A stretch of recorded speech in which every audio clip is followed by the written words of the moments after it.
খুশি? বহুত খুশি।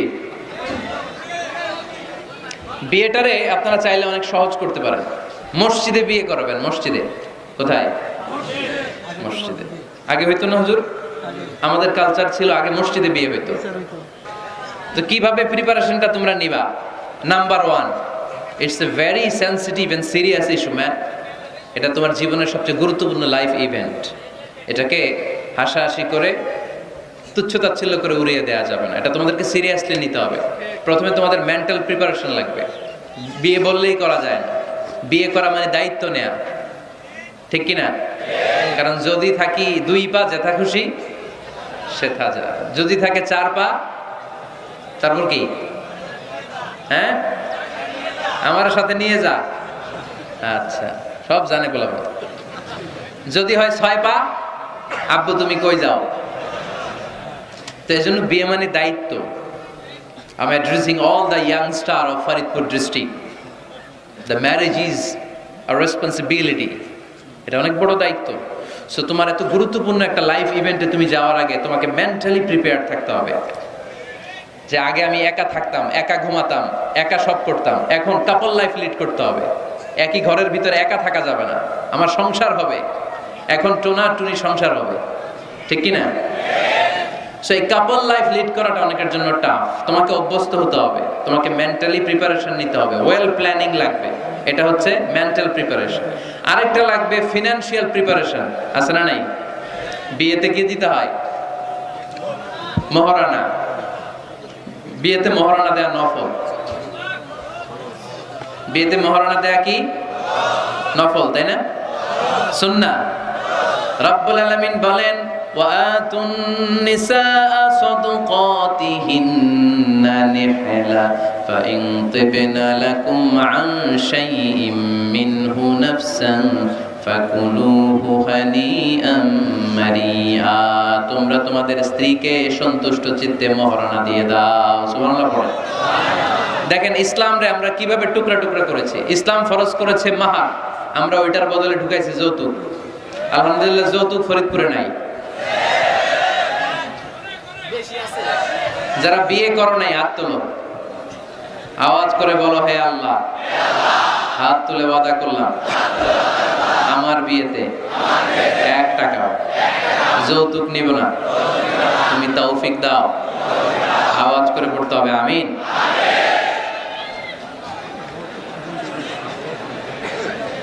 মনে থাকবে এই ওয়াদা কি মিজানুর রহমান আজহারির সাথে হয়েছে নাকি আল্লাহর সাথে হয়েছে?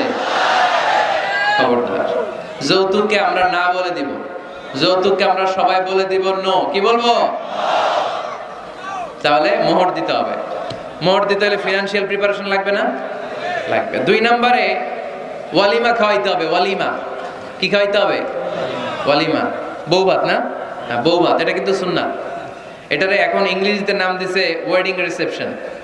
তো এই ওয়েডিং রিসেপশনের সব দায় দায়িত্ব কিন্তু ছেলেদের, মেয়েদেরকে আল্লাহ দায় দায়িত্ব দেয় না। ওয়ালিমা আপনি খাওয়াবেন।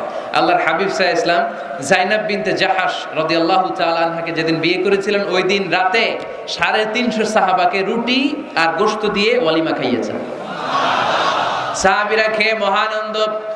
তার বছর খানিক পরে ইহুদি রাজকন্যা কালিমা পড়ে মুসলমান হওয়ার পরে বিশ্বনবী সাফিয়া বিনতে হুয়াই ইবনে আখতাবকে যখন খায়বারে বিয়ে করলেন, বিয়ে করে মদিনায় আসার পথে বিশ্বনবী মরুভূমিতেই বাসর করলেন।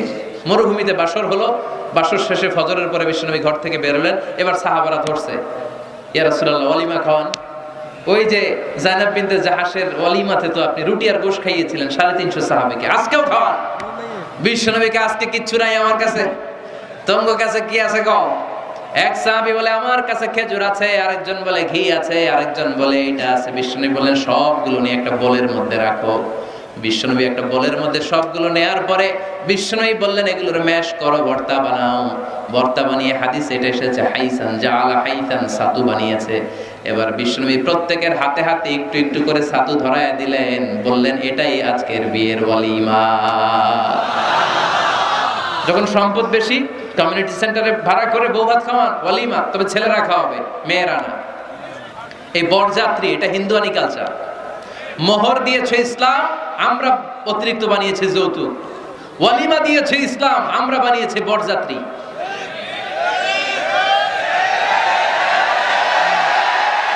মেয়ের বাবার উপর এটা জুলুম, কয় বেয়াই বেয়াই আমার 600 লোক খাবে, 600 লোক খাওয়াবেন কেন? খান নাই জীবনে আপনি? বেয়ার বাইরে খাওয়া এত মজা লাগে কেন? এগুলোর সাথে ইসলামের কোনো সম্পর্ক? তবে হ্যাঁ, মেয়ের বাবা যদি স্বেচ্ছায় আপনাকে আপ্যায়ন করাতে চায়, এন্টারটেইন করাতে চায়, দ্যাটস ফাইন, কোনো সমস্যা নাই। কিন্তু ওয়ালিমা খাওয়ানো, মোহর দেওয়া, এই পুরোটাই ছেলেদের উপরে খরচ করেছে কে? এজন্য ছেলেরা আগে থেকেই ফিনান্সিয়ালি প্রিপারেশন নিতে হবে। 3 নাম্বার, ইনকোয়ারি করতে হবে ভালোভাবে। মেয়ের ব্যাপারে ছেলে জানবে, ছেলের ব্যাপারে মেয়ে জানবে, মেয়ের ফ্যামিলির ব্যাপারে জানবে, মেয়ের পুরো ব্যাকগ্রাউন্ডের ব্যাপারে জেনে শুনে তারপরে বিয়ে করার দরকার আছে না নাই?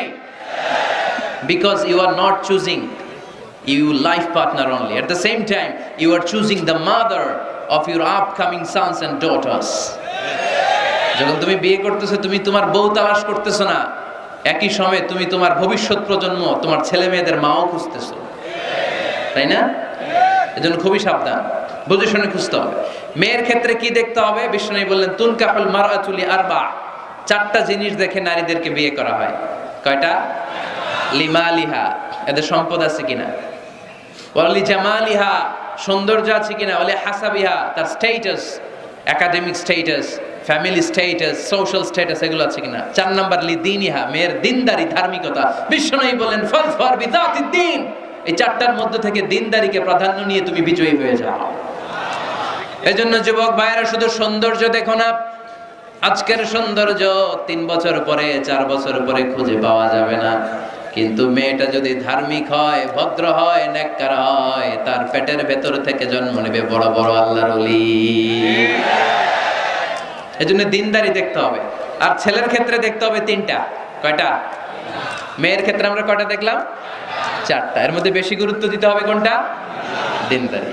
আর মেয়ের বাবা যারা আছেন বা মেয়ের বড় ভাই যারা আছেন, তারা যখন ছেলে খুঁজবেন, তারা 3টা জিনিস দেখবেন। 1 নাম্বার, বিশ্বনবী বললেন ইযা জাআকুম মান তারদাউনা খুলুকাহু ওয়া দীনাহু ফাযাওইজুহু ওয়া ইল্লা তাফআলু তাকুন ফিতনাতুন ফিল আরদি ওয়া ফাসাদুন আরিদ। এমন কোন ছেলে যদি তোমার কাছে প্রস্তাব নিয়ে আসে, যেই ছেলের মধ্যে তুমি 2টা জিনিস দেখবা, তার চরিত্রও ভালো, তার দিনদারিও ভালো, তার কাছে বিয়ে দিয়ে দাও। 3টা জিনিস লাগবে ছেলের ক্ষেত্রে। এর মধ্যে এক হাদিসে 2টা পাওয়া যায়। এক হচ্ছে খুলুক, ভালো আচরণ। দেখতে হবে ছেলেটা গাঞ্জা টানে কিনা, ঠিক কিনা?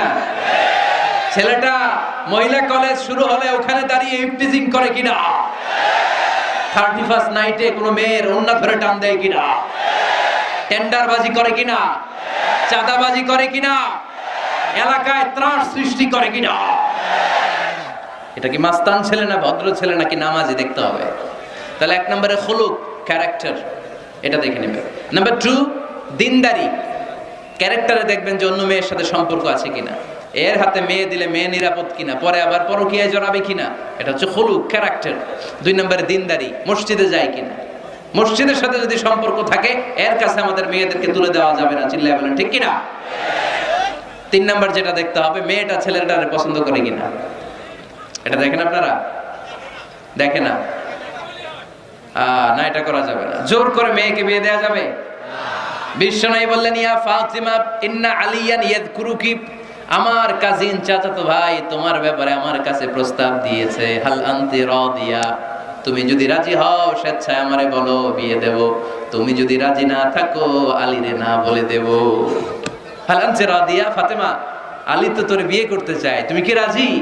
ফাতেমা রাদিয়াল্লাহু তাআলা আনহা ফাসাকাতা, চুপ থাকলেন। 3 বার বিশ্বনবী জিজ্ঞেস করলেন, কি ভদ্র মেয়ে, কি নারী, সাইয়্যিদাতুন নিসাই আহলিল জান্নাহ, সব নারীদের সর্দারনি হয়ে জান্নাতে ঢুকবে। বিশ্বনবী 3 বার জিজ্ঞেস করলেন। ফাতেমা রাদিয়াল্লাহু তাআলা আনহা সাকিতা, চুপ রইলেন। as-sukutu nisfur রিদা, চুপ থাকা সম্মতির অর্ধেক। বিশ্বনবী বুঝলেন যদি রাজি না থাকতো আমার মেয়ে না করে দিত, যেহেতু চুপ আছে, ফাতেমা রাজি আছে। ফাতেমার সম্মতি নিয়ে বিশ্বনবী তার কলিজার টুকরাকে সাইয়েদনা আলীর হাতে তুলে দিলেন। তাহলে মেয়েকে জিজ্ঞেস করতে হবে যে মা, ছেলেটা তোমার পছন্দ কিনা, নাকি জোর করে কবুল? জোর করে কবুল বলানো যাবে? তাহলে মেয়ের ক্ষেত্রে কয়টা জিনিস? কয়টা? ছেলের ক্ষেত্রে